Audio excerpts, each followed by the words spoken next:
Good evening, नमस्कार। आप सभी का नेशनल क्लासेस में स्वागत है। मैं सुरेश धर दुबे आज आप लोगों के साथ इन्वायरमेंट इकोलॉजी के अंतर्गत 2012 के पश्चात की घटनाओं पर चर्चा करने के लिए उपस्थित हैं। हम आशा करते हैं कि आप लोग स्वस्थ होंगे, मस्त होंगे और अपनी पढ़ाई में संलग्न होंगे। इस प्लेटफॉर्म के माध्यम से आप लोगों को कई सीरीज मिल रही है समय समय पर, जिसके अंतर्गत आप लोगों को हिंदी की भी सीरीज प्राप्त हो रही है, इन्वायरमेंट इकोलॉजी की सीरीज है, साथ में परीक्षा वाली सीरीज है और कुछ लूसेंट पर भी आपको वीडियो प्राप्त हो रहे हैं और कुछ समसामयिकी पर भी आपको वीडियो मिल रहे हैं। और धीरे धीरे हम उम्मीद करते हैं कि जितने भी सेगमेंट आपके आर.ओ. के संबंध में हैं, सभी सेगमेंट पर कुछ न कुछ वीडियो आप लोगों को लगभग पर डे मिलने का हम लोग प्रयास करेंगे कि आपको उपलब्ध होता रहे। चैनल को सब्सक्राइब, लाइक एवं शेयर करने के लिए आप सभी का धन्यवाद। यदि आपने अभी तक चैनल को सब्सक्राइब नहीं किया तो चैनल को सब्सक्राइब करें, लाइक करें एवं प्रमोट करें, जिससे प्रत्येक वीडियो का नोटिफिकेशन आप लोगों तक समय समय पर उपलब्ध हो सके। और धीरे धीरे हम लोग प्रयास ये भी करेंगे कि वीडियो का जो PDF मटेरियल है यह भी आपको उपलब्ध हो जाए, जिसका हम लोग लिंक जो है नीचे कमेंट बॉक्स में दे देंगे। और प्रत्येक वीडियो कहाँ पर रहेगी? टेलीग्राम चैनल पर रहेगी। तो इस चैनल का एक टेलीग्राम चैनल भी होगा, उस पर आपको प्रत्येक वीडियो का PDF मटेरियल भी अतिशीघ्र उपलब्ध कराया जाएगा, जिससे आपको परीक्षा में अत्यधिक मदद मिल सके। तो आइए हम प्रारंभ करते हैं और हम लोग जो पढ़ रहे हैं उसी को कंटिन्यू करते हैं। हम लोगों ने पढ़ा क्या है, एक पहले ब्रीफ इंट्रोडक्शन आपको देते हैं, उसके पश्चात आगे बढ़ते हैं।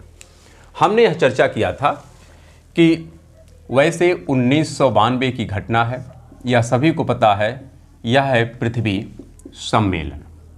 यह घटना याद होगी और यहीं पर हमने कई पार्ट का डिस्कशन किया था। UNCCD का, ये बार बार इसलिए बता रहे हैं जिससे आपको भूले ना। ऐसा नहीं है कि हम बार बार एक ही पॉइंट को रिपीट कर रहे हैं, इसका तात्पर्य यह है कि आपको यह पॉइंट याद होना चाहिए। यह मरुस्थलीकरण का है। इसी प्रकार UNFCCC का सम्मेलन होता है और इसी प्रकार CBD का भी होता है। और ये तीनों एजेंडा 21 के तहत काम करते हैं। किसके तहत काम करते हैं? एजेंडा 21। एजेंडा 21 कंप्लीट हम लोग समझ चुके हैं, UNCCD भी समझ चुके हैं और UNFCCC का बेसिक स्ट्रक्चर हम लोग समझे हैं। और इसी UNFCCC की चर्चा अब कंटिन्यू हम लोग कर रहे हैं।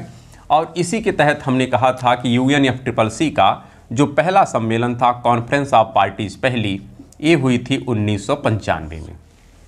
और 1995 में ही हमने आपसे डिस्कस किया था कि AR1 आया था, असेसमेंट रिपोर्ट 2 आया था। कब आया था? 1995 में। और यहाँ पर जलवायु परिवर्तन की समस्याओं को इतना ज़्यादा उजागर किया गया था कि लोग इस पर वास्तविक प्रपोजल लाने के लिए विवश हो गए। और वह प्रपोजल कब आया था? जब कॉन्फ्रेंस ऑफ पार्टीज तीसरी चल रही थी 1997 में। और ये कहाँ चल रही थी? क्योटो शहर था जापान का। और इसी के आधार पर क्योटो प्रोटोकॉल बना है। क्या बना है? क्योटो प्रोटोकॉल बना है। क्योटो प्रोटोकॉल के क्या उद्देश्य हैं, हमने डिस्कशन किया है कि इसका उद्देश्य था 5.2% ग्रीन हाउस गैस के उत्सर्जन में कटौती करनी होगी 2008 से 2012 तक 1990 की तुलना में। कब की तुलना में? 1990 की तुलना में। यह टारगेट था। और इसके लिए यह विचार किया गया था कि हम यह जो अचीव करेंगे कैसे करेंगे, इसके लिए 2 व्यवस्था बनाई गई थी। एक बनाया गया Annex 1 कंट्रीज़ और एक बनाया गया Annex 2। क्या बनाया गया? Annex 2। Annex 1 के अंतर्गत विकसित राष्ट्र थे, जिनके ऊपर क्योटो प्रोटोकॉल के प्रावधान बाध्यकारी तरीके से लागू किया गया।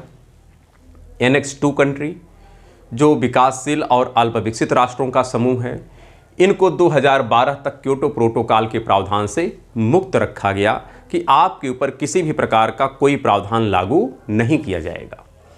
लेकिन समस्या ये थी कि क्योटो प्रोटोकॉल के जो प्रावधान थे, यह प्रावधान कैसे आए, उसके पीछे कारण ये था कि हमने कहा था कि ग्रीन हाउस गैस में कटौती का तात्पर्य है कार्बन डाइऑक्साइड के उत्सर्जन में कटौती।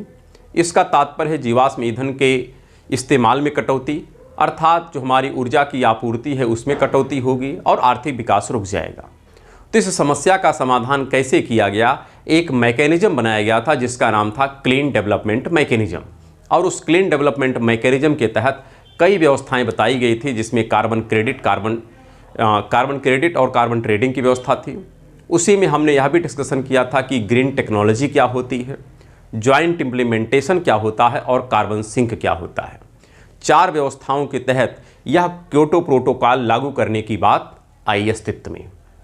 लेकिन यहाँ पर क्योटो प्रोटोकॉल के लागू होने का जो समय था निर्धारित किया गया था, वह निर्धारित था 1999 कि क्योटो प्रोटोकॉल लागू कब किया जाएगा। लागू करने की डेट थी 1999 में, लेकिन लागू नहीं हो सका।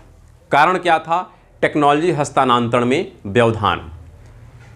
कि विकसित राष्ट्र कहते थे कि हमने इतना रिसर्च और डेवलपमेंट के तहत एक टेक्नोलॉजी को विकसित किया है और इस टेक्नोलॉजी को हम ऐसे ही किसी विकासशील और अल्प विकसित राष्ट्र की कंपनी को दे दें, कहीं से भी उचित नहीं है।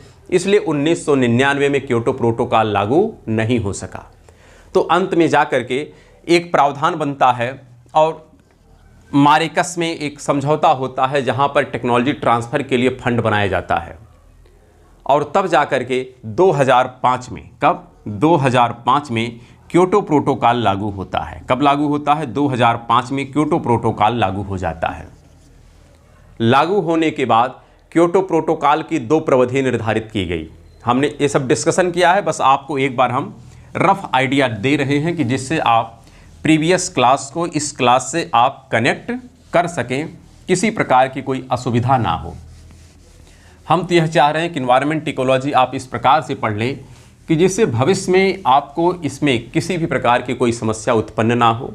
चाहे आप वनडे एग्ज़ाम दें, चाहे आप सिविल सर्विसेज का यूपीएससी का एग्ज़ाम दें, या कोई भी आप सब्जेक्टिव एग्ज़ाम दें, हर एग्ज़ाम में इन्वायरमेंट इकोलॉजी का महत्वपूर्ण रोल होता ही है और इसके बगैर आप कोई भी कंपटीशन दे नहीं सकते हैं। इसलिए इसको थोड़ा डिटेल में समझ लेते हैं। बाकी तो और जहाँ संक्षेप करना है वहाँ पर संक्षेप किया ही जाएगा।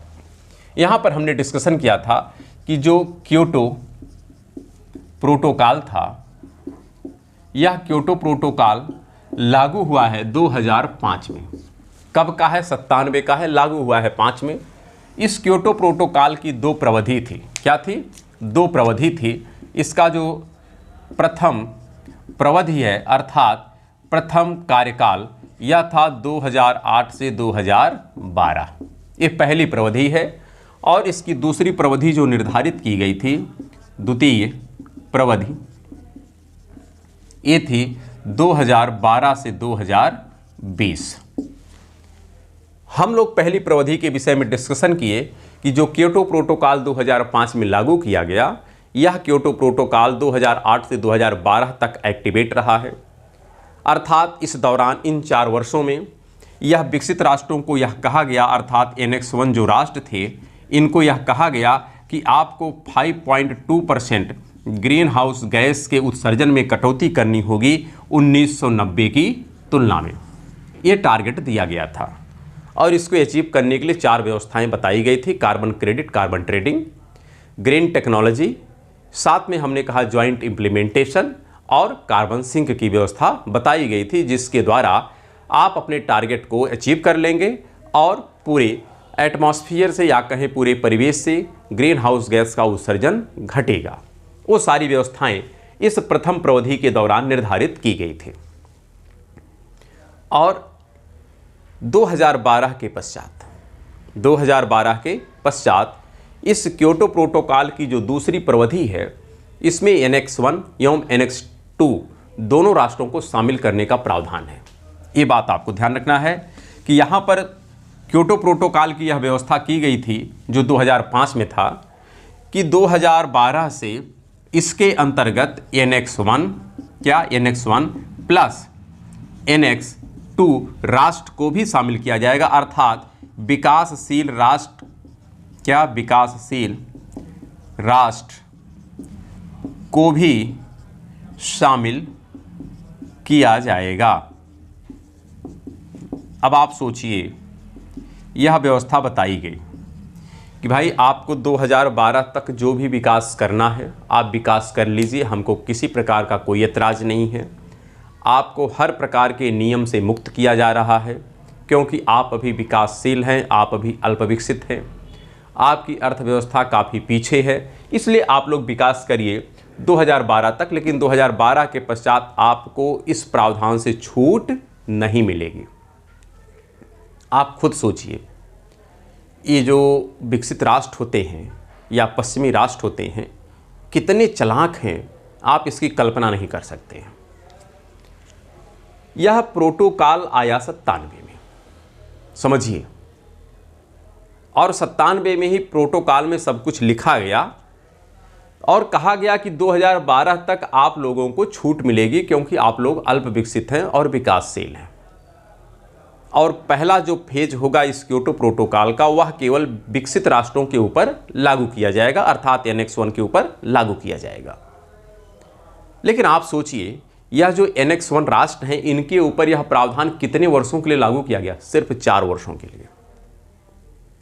घोषणा की गई 97 में और लागू हुआ इनके ऊपर जाकर के कब? 2008 में। भाई 2005 में क्योटो प्रोटोकॉल आया ना, लागू हुआ, लेकिन इसका पहला कार्यकाल कब से शुरू हुआ? 2008 से, केवल 4 वर्षों के लिए। तो क्या विकासशील राष्ट्र और अल्प विकसित राष्ट्र इतने बेवकूफ हैं कि मात्र आपके ऊपर 4 सालों के लिए लागू किया गया और इन 4 सालों के बाद आप चाहते हैं कि सभी विकासशील और अल्प विकसित राष्ट्र इस प्रावधान को मान लें? तो इतना आसान तो होने वाला है नहीं। और ये विकसित राष्ट्र भी समझते थे, पश्चिमी राष्ट्र भी समझते थे कि जब 2012 के पश्चात यह क्योटो प्रोटोकॉल दूसरे चरण के लिए लागू किया जाएगा तो उसमें अवश्य ये विकासशील और अल्प विकसित राष्ट्र व्यवधान उत्पन्न करेंगे, सहजता से स्वीकार नहीं करेंगे, ये बात सबको पता थी। तो सहजता से ये लोग इस प्रावधान को स्वीकार कर लें, इसके लिए विकसित राष्ट्रों ने एक और चाल चली बीच में। वो कौन चाल चली उसको भी थोड़ा हम समझते हैं। यहाँ पर यह ध्यान रखिए, सब कहानी की तरह ही है, बस यहाँ पर कुछ बीच बीच में डेट आ जाता है, इसलिए आपको डेट को थोड़ा याद कर लेना है। और ऐसा भी नहीं है कि आपको याद नहीं होगा। अगर आप मछली पकड़ना चाहते हैं तो चाहे तालाब में कूद कूद करके सिंगल मछली पकड़िए और चाहे पहले जाल बना लीजिए, फिर जाल से सभी मछलियों को एक साथ पकड़ लीजिए। कुछ ऐसी ही यहाँ पर कला है। यहाँ पर पहले जाल बुना जा रहा है और जाल जब बुन लिया जाएगा तो आप जाल के माध्यम से सभी मछलियों को ऑटोमेटिक फिट कर सकते हैं। तो यहाँ पर हम केवल आंकड़े नहीं याद कराने का प्रयास कर रहे हैं, हम बस यही प्रयास कर रहे हैं कि आपको कहानी पता चल जाए। तो यहाँ पर मेन समस्या ये थी कि क्योटो प्रोटोकॉल का जो पहला चरण था विकसित राष्ट्रों के ऊपर लागू किया गया और कहा गया कि आप लोगों का टारगेट है 5.2% ग्रीन हाउस गैस के उत्सर्जन में कटौती करिए 2012 तक 1990 की तुलना में। और 2012 के पश्चात यह प्रावधान विकासशील और अल्प विकसित राष्ट्रों के ऊपर भी लागू कर दिया जाएगा। लेकिन विकसित राष्ट्र यह समझते थे कि यह प्रावधान विकासशील और अल्प विकसित राष्ट्र सहजता से स्वीकार नहीं करेंगे, इसलिए विकसित राष्ट्रों ने एक चाल चली और वो चाल ये थी कि कहा गया 2010 में, कब? 2010 में। अब आप गिन लीजिएगा कौन सा सम्मेलन था। अब हम तो गिन नहीं सकते, फिर भी ऐसे बता देते हैं।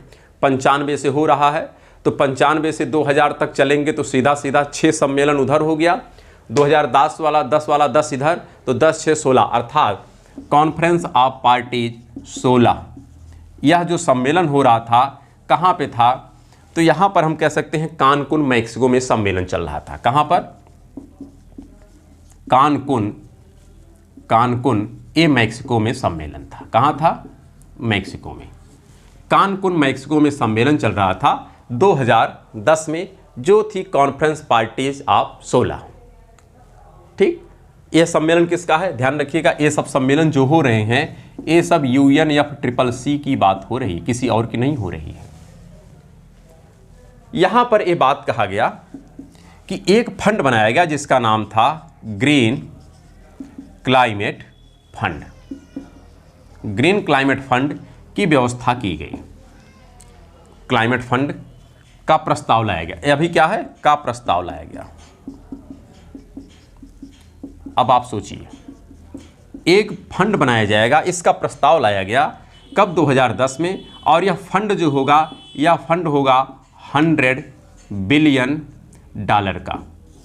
इस फंड की साइज क्या होगी? $100 बिलियन, अर्थात 10,000 करोड़। 10,000 करोड़, इसी को हम कह सकते हैं 10,000 करोड़ डॉलर। इतना बड़ा यह फंड का साइज होगा। तो कहा गया किसके माध्यम से? विकसित राष्ट्र ही चूंकि सब कुछ लीड करते हैं, क्योंकि ज़्यादातर जो सम्मेलन होते हैं इन्हीं लोगों के कह सकते हैं पार्टिसिपेशन से प्रारंभ होता है। तो यहाँ पर कुछ बातें ऐसी ही हैं कि एक ग्रीन क्लाइमेट फंड की व्यवस्था की गई। प्रस्ताव लाया गया 2010 में, कानकुन मैक्सिको में सम्मेलन चल रहा था और कहा गया कि यह जो फंड होगा यह $100 बिलियन का होगा और इसका जो पैसा है यह विकासशील और अल्प विकसित राष्ट्रों को दिया जाएगा वहाँ के आधारभूत सुविधाओं को सुदृढ़ करने के लिए, जिससे पर्यावरण की समस्याओं का समाधान किया जा सके। अर्थात इस फंड का प्रयोग जो किया जाएगा तो किस में किया जाएगा? तो पर्यावरणीय आधारभूत सुविधाओं को सुदृढ़ करने हेतु, क्या करने हेतु? सुदृढ़ करने हेतु विकासशील राष्ट्रों को दिया जाएगा। किसको दिया जाएगा? विकासशील राष्ट्रों को दिया जाएगा। अब आप सोचिए ये लोग कितने चालाक हैं, लॉलीपॉप दे रहे हैं। जैसे बच्चों को हम लोग लॉलीपॉप दे करके कुछ काम करवाते हैं, वैसे ये लोग दे रहे हैं।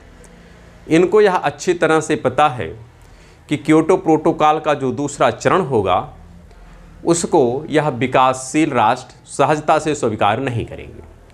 क्यों? क्योंकि वह यही कहेंगे कि भाई आप लोगों ने जो पहला चरण था उसको विकसित राष्ट्रों के ऊपर केवल 4 वर्षों के लिए लागू किया है और उसके बदले में अब आप हमारे ऊपर लागू करना चाह रहे हैं, तो हम लोगों को यह मंजूर नहीं है। इसके लिए इन लोगों ने एक लॉलीपॉप जैसी व्यवस्था का प्रस्ताव लाया। कहा कि हम एक ग्रीन क्लाइमेट फंड की व्यवस्था करते हैं जिसका साइज $100 बिलियन होगा और इसका जो पैसा है यह पैसा विकासशील और अल्प विकसित राष्ट्रों में पर्यावरण की आधारभूत सुविधाओं को सुदृढ़ करने के लिए दिया जाएगा, जिससे अब विकासशील राष्ट्र और अल्प विकसित राष्ट्र क्या उसके लालच में आ जाए कि भाई ठीक ठीक इसका हम समर्थन करें तो हमको पैसा मिलेगा, जबकि ऐसा कुछ होने वाला नहीं था। क्यों? कि यह जो ग्रीन क्लाइमेट फंड था इसके बारे में थोड़ी सी और चर्चा कर लेते हैं, जिससे आपको कहानी थोड़ी और स्पष्ट हो जाए। यह जो ग्रीन क्लाइमेट फंड है इसका हेडक्वार्टर बनाया गया कहाँ पर? इसका हेडक्वार्टर था यहाँ पर है साउथ कोरिया। कहाँ पर है? South Korea. स्पष्ट ध्यान रखिएगा, हेडक्वार्टर कहाँ है? साउथ कोरिया में। दूसरी बात, एक यहाँ पर बोर्ड बनाया गया। क्या बनाया गया? बोर्ड बनाया गया। 24 सदस्यीय बोर्ड बनाया गया। अर्थात किसी भी प्रकार का इसमें अगर हम अमेंडमेंट करना चाहते हैं किसमें? ग्रीन क्लाइमेट फंड में, तो हमको इन 24 सदस्यीय बोर्ड से सहमति लेनी पड़ेगी। अर्थात इसका पूरा नियंत्रण एक 24 सदस्यीय बोर्ड करता है। ये बातें तो ठीक हैं। साथ में ये कहा गया कि यह जो ग्रीन क्लाइमेट फंड है जिसका हम प्रपोजल 2010 में देख रहे हैं, ये कहा गया कि यह $100 बिलियन का जो डॉलर का साइज है यह हम इसको 2020 तक निर्मित कर लेंगे। 2020 तक यह फंड जनरेट कर लिया जाएगा। क्या कर लिया जाएगा? जनरेट कर लिया जाएगा। कर लिया जाएगा। तत्पश्चात क्या? तत्पश्चात इसे प्रतिवर्ष क्या?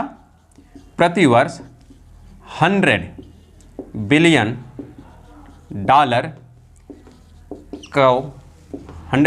को मेंटेन किया जाएगा। क्या किया जाएगा? मेंटेन किया जाएगा। यहाँ पर ये बात आप समझिएगा, क्या किया जाएगा? मेंटेन किया जाएगा। ये बात आप समझिए। इसका तात्पर्य ये है, ये कह रहे हैं कि ये जो हम प्रपोजल ला रहे हैं 2010 में जो लाए हैं, जिसका फंड आप ही लोगों को मिलेगा, 2020 तक ये फंड हम बना लेंगे। मतलब कैश इकट्ठा कर लेंगे।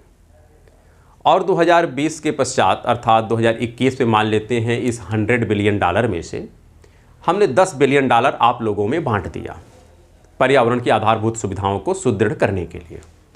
तो अगली साल पुनः हम उस $10 बिलियन को इकट्ठा करके फिर से उसको $100 बिलियन कर लेंगे। इसका मतलब यही है, मतलब अकाउंट में हमेशा $100 बिलियन यह मेंटेन रहेगा और इसी में से पैसा आप लोगों को दिया जाएगा जिससे आप अपनी आधारभूत सुविधाओं को बेहतर कर सकें।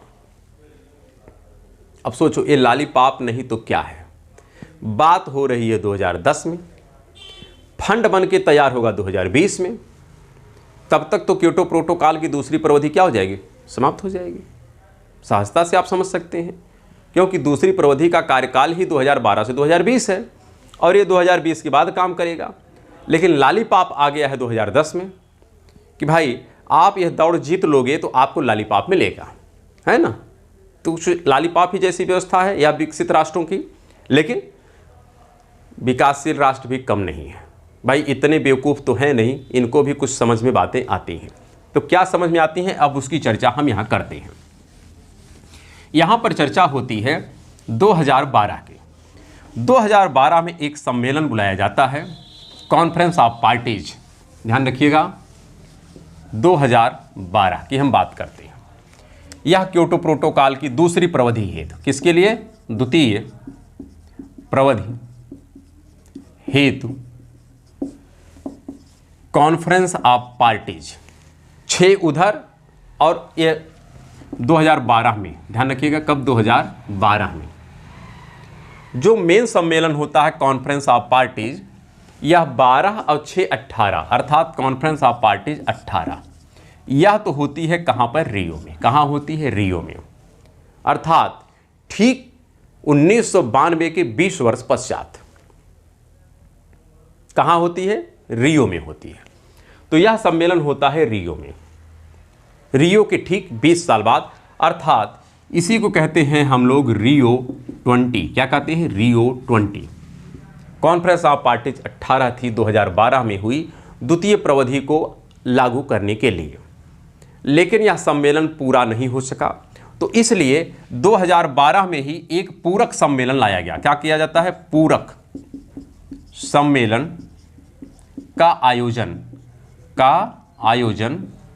कहाँ किया गया, का आयोजन दोहा कतर में किया गया। ये आप स्पष्ट रखिएगा। दोहा राउंड के विषय में बहुत चर्चा होती है। दोहा क्या है, दोहा कतर में है, स्पष्ट रखिएगा। बात शुरू कहाँ पे की गई थी, रियो सम्मेलन अर्थात UNFCCC का कॉन्फ्रेंस ऑफ पार्टीज 18 चल रही थी रियो में, रियो डी जेनेरियो ब्राज़ील में है और इसी को हम कहते हैं रियो 20। लेकिन यह सम्मेलन कंप्लीट नहीं हो सका, इसलिए उसको कंप्लीट करने के लिए एक अलग से पूरक सम्मेलन बनाया गया। और ये जो पूरक सम्मेलन बुलाया गया था, ये कहाँ बुलाया गया था, तो दोहा कतर में बुलाया गया था। और यहाँ पर यह व्यवस्था की गई कि अब हम क्या करते हैं, अर्थात यहाँ पर प्रस्ताव लाया गया। क्या लाया गया, दोहा कतर में प्रस्ताव लाया गया। स्पष्ट ध्यान रखिएगा, क्या लाया गया, प्रस्ताव लाया गया। क्या प्रस्ताव था कि क्योटो प्रोटोकॉल की जो दूसरी प्रवधि है इसको लागू किया जाए। और इसमें प्रस्ताव में उद्देश्य क्या था, ये आप स्पष्ट रखिएगा। क्योटो प्रोटोकॉल की द्वितीय प्रवधि का जो उद्देश्य है ये भी हमको स्पष्ट होना चाहिए। यहाँ पर उद्देश्य ये था कि 18%, क्या, इधर ही लिख देते हैं, नीचे लिख देते हैं। यहाँ पर था क्योटो प्रोटोकॉल की द्वितीय प्रवधि में जो कार्बन का उत्सर्जन है ये कितना घटेगा, 18% की कटौती की जाएगी। कितने की, 18% की कटौती की जाएगी। किसमें, ग्रीन हाउस गैस में। आप सोचिए इन लोगों की कैसी हिपोक्रेसी है। जब इनके ऊपर लागू करने की बात आई थी तो टारगेट था 5.2%। समझ रहे हैं आप। और जब विकासशील और अल्प विकसित राष्ट्रों को शामिल किया गया तो कहा गया अब टारगेट 18% रहेगा। सोचिए, लेकिन आसानी से लोग स्वीकार नहीं करेंगे। फिर भी यह दोहा राउंड किया गया, प्रस्ताव लाया गया और उस प्रस्ताव में था कि जो द्वितीय प्रवधि लागू की जाएगी, जिसमें विकासशील और अल्प विकसित राष्ट्र भी शामिल होंगे, इनका टारगेट होगा 18% ग्रीन हाउस गैस के उत्सर्जन में कटौती करना। इसका तात्पर्य ये नहीं कि विकसित राष्ट्र मुक्त रहेंगे, यह प्रावधान विकसित राष्ट्रों के ऊपर रहेगा ही रहेगा, साथ में अल्प विकसित और विकासशील राष्ट्रों के ऊपर लागू कर दिया जाएगा, ये बात की गई थी। लेकिन यहाँ पर आप सोचिए कि क्या यह प्रस्ताव पास होगा? प्रस्ताव तो पास कर दिया गया, इसमें कोई दिक्कत नहीं है। प्रस्ताव क्या किया गया? स्वीकार कर लिया गया। लेकिन होता है रेटिफिकेशन की प्रक्रिया। दो बातें होती हैं किसी भी प्रस्ताव के लिए, दो बात होती है। एक तो होता है प्रस्ताव जब लाया जाता है तो इस पर हस्ताक्षर किया जाता है। क्या किया जाता है? हस्ताक्षर किया जाता है। और दूसरा इस पर होता है रेटिफिकेशन। क्या होता है? रेटिफिकेशन। रेटिफिकेशन में यह प्रावधान था कि 2/3 अथवा 144 सदस्यों की सहमति, 144 सदस्यों की सहमति, अगर ओवरऑल टोटल, यहाँ पर 2/3 का मतलब होता है 144 सीधा, क्योंकि 197 के आसपास पूरा मेंबर है, 193-97 जो यूनाइटेड नेशन के हैं। और यूनाइटेड नेशन कहें या हम बात करें कि जो UNFCCC के सदस्य हैं, सीधे सीधे बात करिएगा, UNFCCC के जो सदस्य हैं उसके 2/3 लोगों का अगर रेटिफिकेशन किया जाता है इस प्रस्ताव पर, तो प्रस्ताव लागू हो जाएगा। ये बात आप समझिएगा। प्रस्ताव क्या है कि 2012 के पश्चात हम इसके दायरे में विकासशील और अल्प विकसित राष्ट्रों को भी शामिल करेंगे, जिनका टारगेट होगा 18% ग्रीन हाउस गैस के उत्सर्जन में कटौती करना।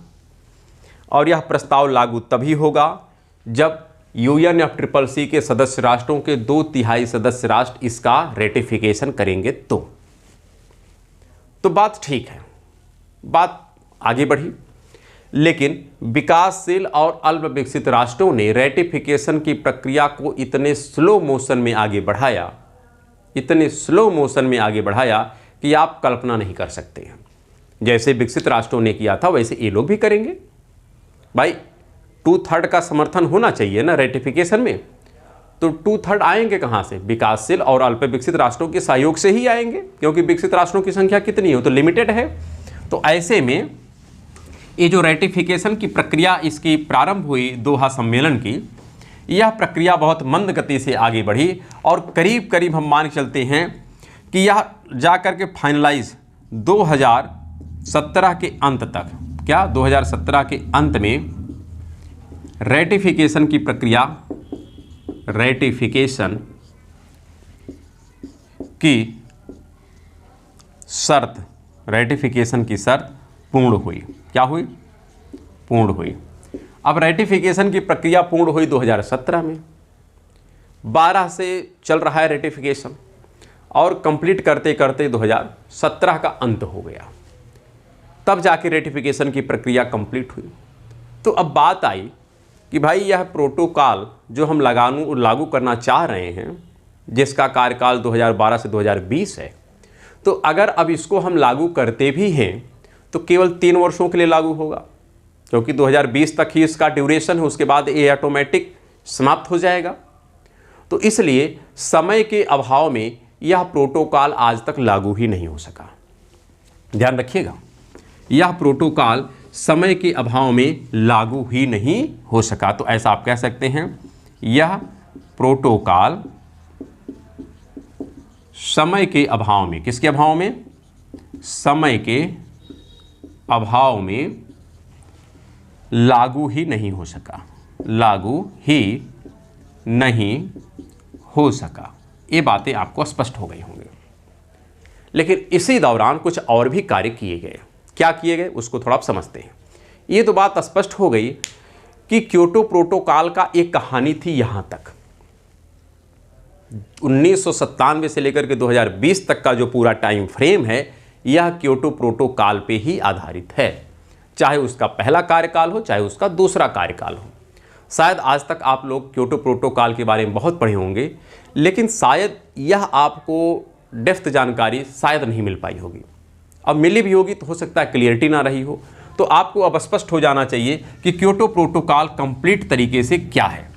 लेकिन अब इसी दौरान 2020 के पश्चात जो प्रावधान कार्य करेगा उस पर कार्य करना प्रारंभ कर दिया गया, क्योंकि 2020 के पश्चात भी तो कोई न कोई प्रावधान लाया जाएगा, क्योंकि 2020 तक का तो ठीक है फ्रेम, क्योटो प्रोटोकॉल कार्य करेगा, लेकिन 2020 के पश्चात कौन कार्य करेगा?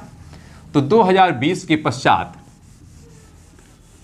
तो यहां पर लिख देते हैं 2020 के पश्चात जो प्रावधान, क्या, जो प्रावधान अस्तित्व में आना है उसकी व्यवस्था 2015 में ही प्रारंभ कर दी गई, प्रारंभ कर दी गई कि भाई 2020 के पश्चात जो प्रावधान कार्य करेगा उसका कार्य तो हमको पहले से तैयारी करनी होगी ना। अब शादी का डेट अगर आ गया तो ऐसा तो है नहीं कि जिस दिन शादी करनी उसी दिन सारी व्यवस्था करेंगे, पहले से व्यवस्था होनी चाहिए। तो वही हाल है कि ये तो सबको पता है कि क्योटो प्रोटोकॉल 2020 तक कार्य करेगा, उसके पश्चात खत्म हो जाएगा, स्वतः खत्म हो जाएगा। तो 2020 के पश्चात कौन सा प्रावधान कार्य करेगा, इसलिए उसकी व्यवस्था 2015 में ही प्रारंभ कर दी गई। और 2015 में जो प्रारंभ की गई उसी का नाम है पेरिस जलवायु समझौता। क्या नाम है? उसी का नाम है, अर्थात 2015 में सम्मेलन होता है, कॉन्फ्रेंस ऑफ पार्टीज। यह कॉन्फ्रेंस ऑफ पार्टीज कौन सी होगी?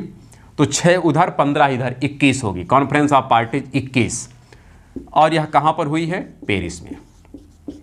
तो इसी के आधार पर बनता है पेरिस जलवायु समझौता। क्या बनता है? पेरिस जलवायु समझौता। तो पेरिस जलवायु समझौता कंप्लीट तरीके से क्या है, इसकी चर्चा तो हम लोग एक अलग से क्लास में डिस्कस करेंगे। तो अब हम लोग मिलेंगे फिर से नेक्स्ट क्लास में। तब तक के लिए नमस्कार, धन्यवाद।